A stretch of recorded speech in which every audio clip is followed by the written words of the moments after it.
vamos a tener una doctrina hermosísima. ¿Estamos listos? En esta serie que he comenzado de las doctrinas esenciales para la vida del creyente, hoy vamos a analizar y a estudiar, recuerden, a manera de predicación, la antropología, la teología de la antropología. Está en la teología sistemática. Y para ello vamos a buscar Génesis, capítulo 1, verso 26. Génesis 1, verso 26 y 27. Dice la hermosa palabra de Dios lo siguiente: entonces dijo Dios, hagamos al hombre a nuestra imagen, conforme a nuestra semejanza, y señoree en los peces del mar, en las aves de los cielos, en las bestias, dice, de toda la tierra y de todo animal, dice, que se arrastre sobre la tierra. Y creó Dios al hombre a su imagen, a imagen de Dios lo creó, varón y hembra los creó. Amén. Vamos a entender entonces que la antropología, de las 10 doctrinas esenciales que le estoy enseñando, hoy vamos a estudiar la antropología. La antropología es la doctrina del hombre.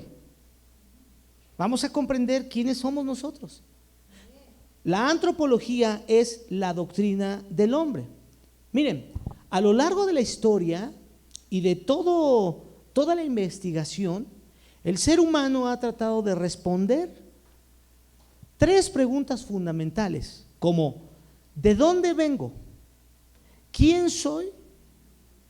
¿Para qué existo? Y quiero decirles que cada una de las áreas de estas preguntas y de este conocimiento, el hombre ha tratado de dar una respuesta, pero no la ha podido concretar. El ser humano ha querido dar esas respuestas, pero miren, yo quería llegar a este punto de la doctrina del hombre para que entendamos la condición exacta de nosotros. Porque miren, el ser humano ha querido contestar estas preguntas en las áreas importantes, por decir, miren, la filosofía. Hoy muchos quieren estudiar filosofía y quieren filosofar, pero te voy a decir una cosa, querido hermano. En la filosofía se dice que el hombre es un ser racional, y tienen verdad. Es un pensador, es un buscador del sentido, y lo dice así la filosofía. Pero algo importante, no ha logrado explicar con certeza, escuchen hermanos, su origen y su destino final. En la filosofía no han logrado así encontrar con una certeza, explicarlo, el origen y el destino del ser humano. La filosofía. Por eso cuando respetamos a los filósofos, ¿no? Son estudiosos y leen mucho, pero no tienen la verdad, porque está limitado ese conocimiento, es finito. En la ciencia, porque a muchos pasaron de la filosofía y dicen, ahora soy científico, ¿no? La ciencia afirma que el hombre es una materia evolucionada, un organismo biológico que es muy complejo, pero aquí esto dice la ciencia, que está al azar y que está al azar en el tiempo. Imagínense, la ciencia dice eso, porque han llegado al punto donde no encuentran la explicación, la existencia. Sí han descubierto lo de la materia, cómo evoluciona, pero ¿de dónde salió? Entonces dicen al azar. Por ahí va la teoría del Big Bang, ¿no? ¡Pum! Una explosión y todo, qué mágico. Yo nunca he visto una biblioteca explotar y que salga de los libros un científico, ¿verdad?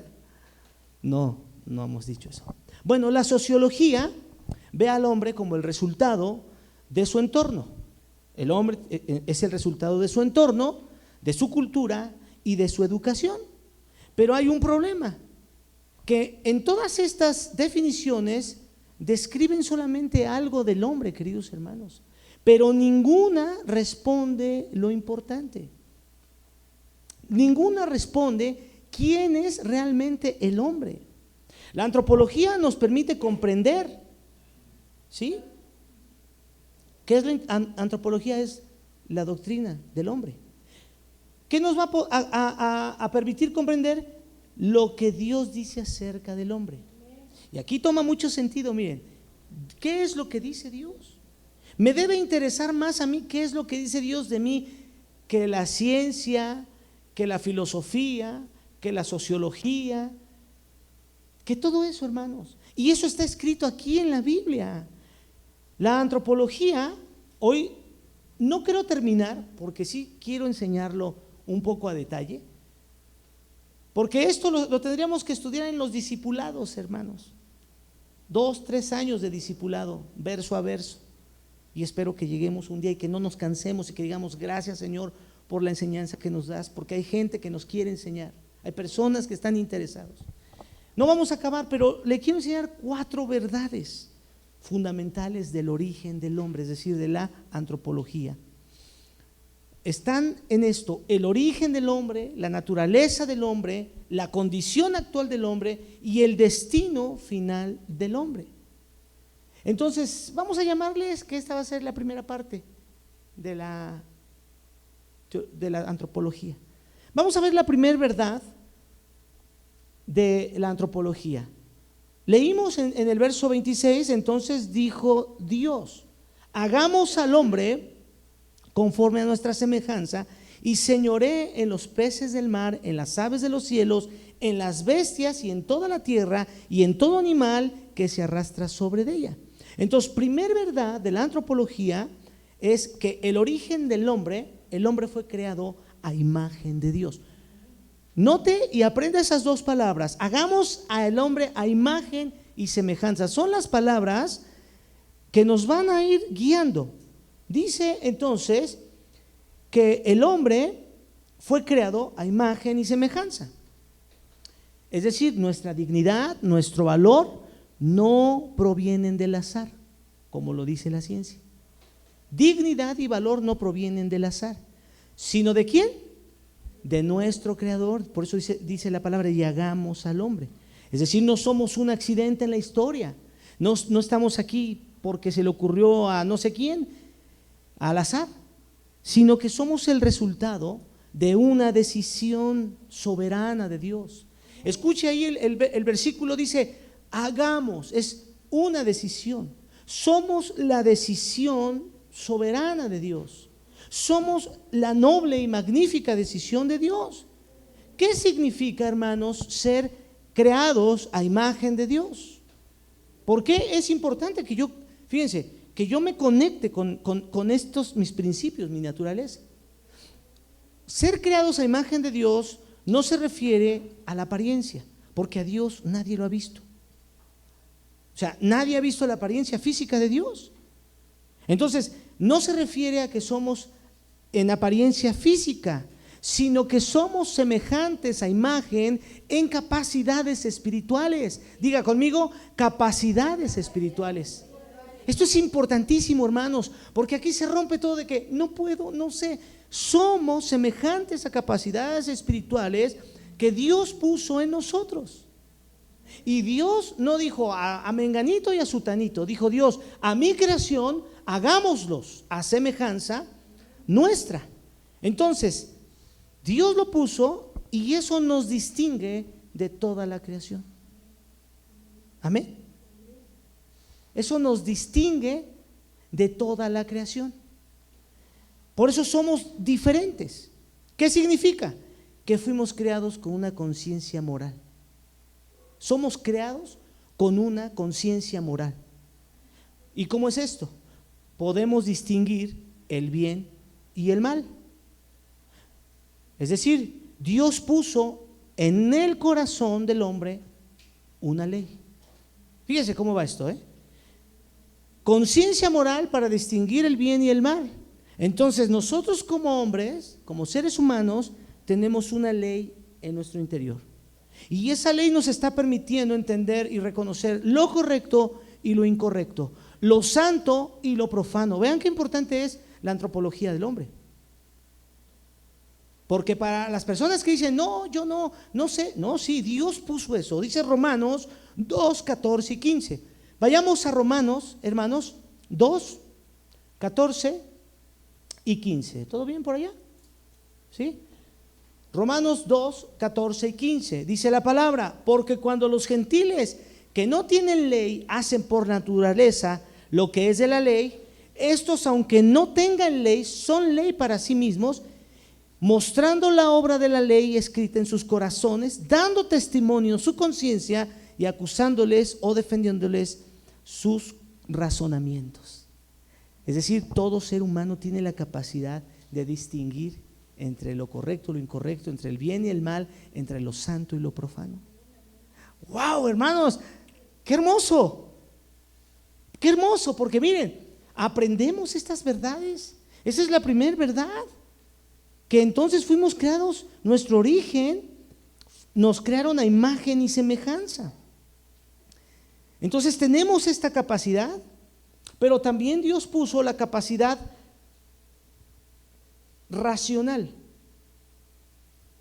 Por eso, quien se arrebata y no piensa en el momento, pues no está dando testimonio de quién lo creó.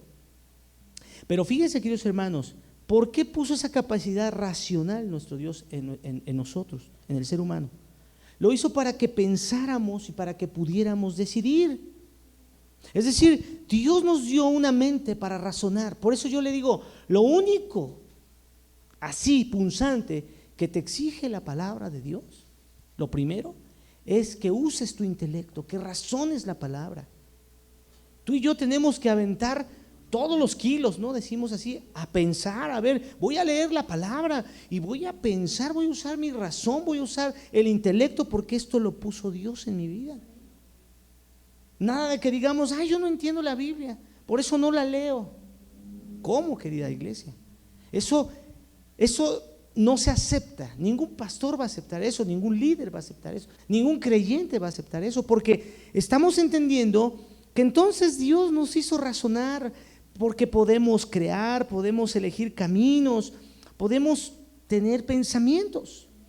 Y por eso, queridos hermanos, ninguna otra criatura de la creación tiene esto en nosotros, como nosotros. Porque nosotros podemos escribir libros, podemos construir ciudades, podemos reflexionar sobre la eternidad.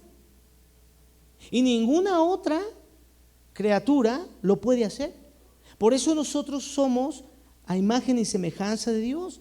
Génesis 6 y 5 dice que tal es el razonamiento, dice, y vio Jehová la maldad de los hombres, que era mucha en la tierra, y que todo designo del pensamiento de sus corazones de ellos era continuo a hacer el mal. Fíjense, hermanos, lo ocuparon. Ahorita le voy a explicar por qué en Génesis 6 dice que ellos decidieron. Es decir, el hombre tiene capacidad de decidir. Tú y yo tenemos capacidad de decidir. Y esa es la doctrina de la antropología. Tenemos capacidad entonces relacional. Una es racional y la otra es relacional. Para relacionarnos con nuestro prójimo, pero también para amarlo y también para adorar a Dios. ¿Sí está aquí conmigo? Qué hermoso, hermanos. ¿No se les hace muy interesante esto? Para cuando se nos quieran aflojar los tornillos y las tuercas y queramos, no, a ver, Dios me dio una capacidad, porque te tienes que conocer. Tú no fuiste creado a imagen y semejanza de cualquier cosa en el universo. Fuiste y fuimos creados a imagen y semejanza de Dios, con capacidades funcionales como las de Dios.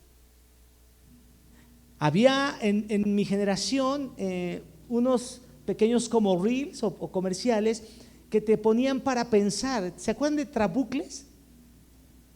Eran famosos porque Trabucles, piensa, nos hacían reflexionar.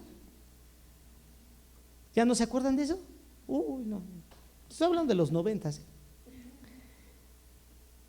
Tenemos que pensar, tenemos esas capacidades. Fíjese, Dios es amor. La Biblia lo dice, que Dios es amor. Y por eso nosotros como hombres, como el ser humano, fuimos hechos para amar al prójimo.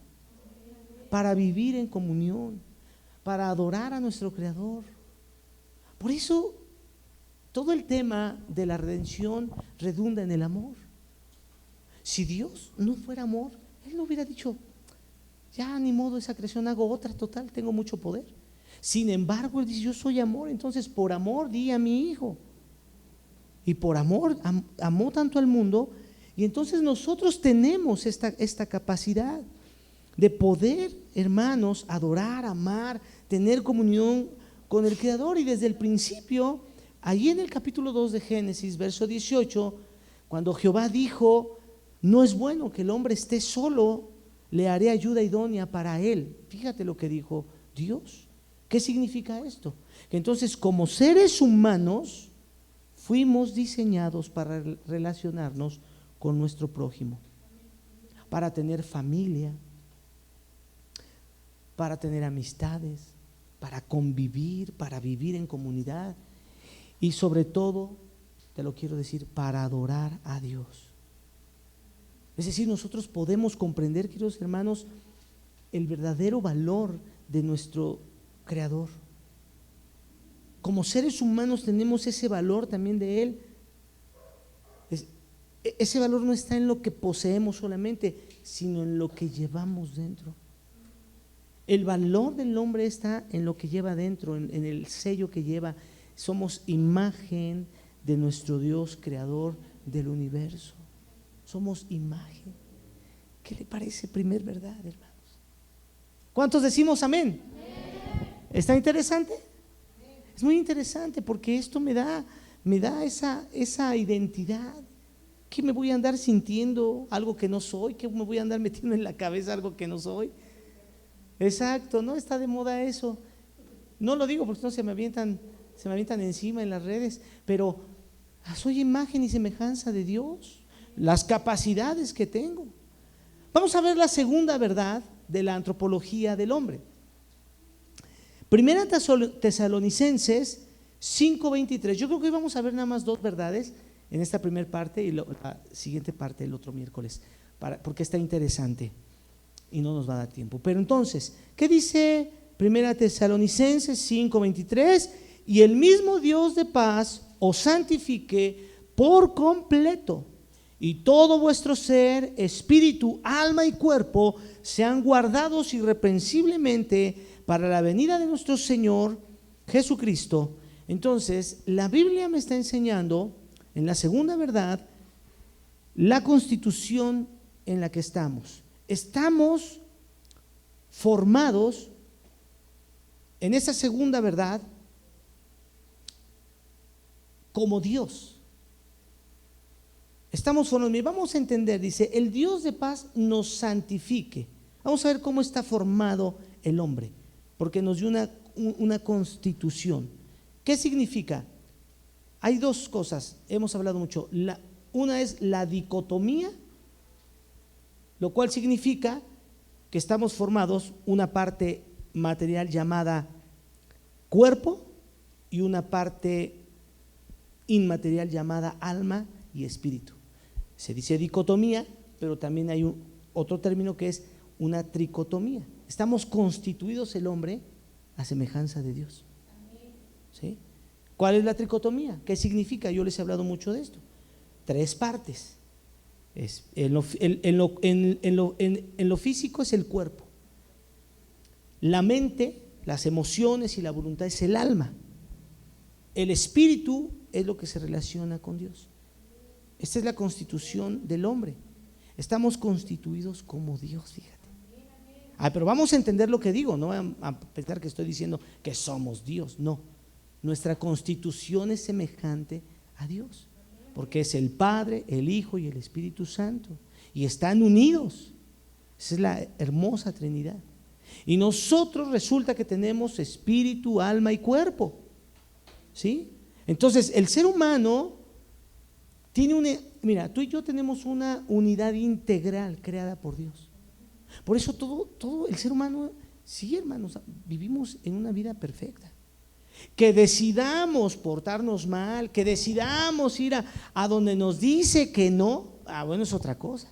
Pero nuestro cuerpo, nuestra constitución está diseñada para funcionar perfectamente, perfectamente.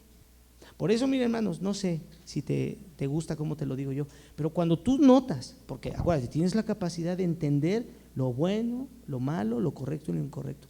Y cuando tú estás viendo que estás viviendo incorrectamente, emplea esto. Y dices, ¿cómo? Si a mí me constituyó Dios, espíritu, alma y cuerpo. Tengo la constitución de Dios, tengo la semejanza de Dios. No, ¿cómo no es posible que yo quiera vivir así? Bueno, digamos, alguien que se dejó ya la desidia a vivir entre el amontonadero, la basura, el desorden. Y ahora ya todo se lo achacamos a probables enfermedades. No, que tengo esto, que me diagnosticaron esto y aquí y aquí. Y no, simplemente es entender que tenemos una unidad integral creada por Dios, y mientras vivamos, hermanos, en cuerpo, alma y espíritu, son inseparables. Esto es inseparable. Estamos llamados a vivir bajo la dirección del Espíritu Santo. Estamos llamados a vivir bajo la dirección del Espíritu Santo. Por eso lo que afecta a nuestra relación con Dios, queridos hermanos, se va a reflejar en toda nuestra vida. El estado de nuestro corazón va a influir en nuestras decisiones y en todo nuestro cuerpo. Y aquí le gusta a mi esposa porque siempre me habla de esto. Pero estamos viendo espiritualmente, ¿verdad? ¿Cómo estamos? ¿Cómo eso afecta? Por eso usted ve personas y dices, no, hombre, o sea, necesitas un momento con Dios, entrégate a Cristo. Como el joven que me dijo, me quiero entregar al Señor, quiero dejar el alcohol. Y dije, sí, perfecto, el Señor te está llamando, puso este momento. Y ahí oramos hace ratito y recibió a Cristo en su corazón. Le di un cuadernillo, ¿verdad? Vienen los evangelios, le dije, léelo y eres bienvenido a la iglesia cuando gustes. Porque las decisiones que uno toma se notan. En Proverbios 4:23 dice la palabra: sobre toda cosa guardada, guarda tu corazón, porque de él mana la vida. ¿Sí? En el 6:32, déjenme se las leo un poco rápido, dice: mas el que comete adulterio es falto de entendimiento, corrompe su alma el que tal hace. Qué hermoso lo que la Biblia enseña, porque nos enseña que Dios puso, hermanos, en nuestro corazón eternidad. Guardemos nuestro corazón. Por eso, queridos hermanos, en esta unidad integral es importante guardar nuestro corazón, porque no fuimos diseñados para vivir en esta tierra y quedarnos aquí. Fuimos diseñados para estar eternamente en comunión con Dios. ¿Sí? Fíjense, Eclesiastés 3:11 dice la hermosa palabra de Dios: todo lo hizo hermoso en su tiempo, y ha puesto eternidad en el corazón de ellos, sin que alcance el hombre a entender la obra que ha hecho Dios desde el principio hasta el fin. Y es aquí cuando le digo, a diferencia de los hermosos animales que solo viven y dejan de existir, el hombre posee un alma inmortal. Por eso dice la palabra, está escrito que el hombre viva y muera, y después la resurrección. Y por eso en Romanos encontramos que dice: porque la paga del pecado es la muerte. El alma que pecare ciertamente morirá por consecuencia de la caída. Pero realmente el Señor nos hizo eternos, porque las almas que no tienen a Cristo estarán en un sufrimiento eterno. No es que van a dejar de existir. Por eso en esta unidad integral debemos cuidar nuestro corazón como seres humanos, como hombres, porque somos muy diferentes, poseemos esto, fuimos creados para continuar después de esta vida, queridos hermanos. Fuimos creados para encontrarnos con el Padre, no nos podemos separar, y menos ahora que hemos encontrado la vida eterna, queridos hermanos. Menos ahora que hemos encontrado el camino de la salvación. Jesucristo dijo: yo soy el camino, la verdad y la vida, nadie viene al Padre si no es por mí. Jesucristo dijo: yo soy la resurrección y la vida. El que cree en mí, aunque esté muerto, vivirá. Amén. Y entonces, fíjense, hermanos, en estas dos verdades encontramos algo hermoso. Quiero que nos quedemos con esto y que tengamos un momento para reflexionar en el que fuimos creados a imagen de Dios y que Dios nos dio capacidades, hermanos, y que entonces Dios quiere que nosotros empleemos eso en nuestro diario vivir, que somos muy diferentes, que tenemos una constitución muy similar a la del Padre Celestial. No me quiero ir muy rápido porque quiero que oremos por estas dos cosas, reflexionemos qué tanto nos hemos desviado, qué tanto se ha perdido o qué tanto ya no sé de quién soy yo, cómo estoy constituido, y que hoy, hermanos, le pidamos a Dios que nos realinee, que nos reoriente, que nos tome fuertemente de su mano. Así que vamos a ponernos en pie y vamos a orar en esta noche, hermanos. ¿Qué les parece?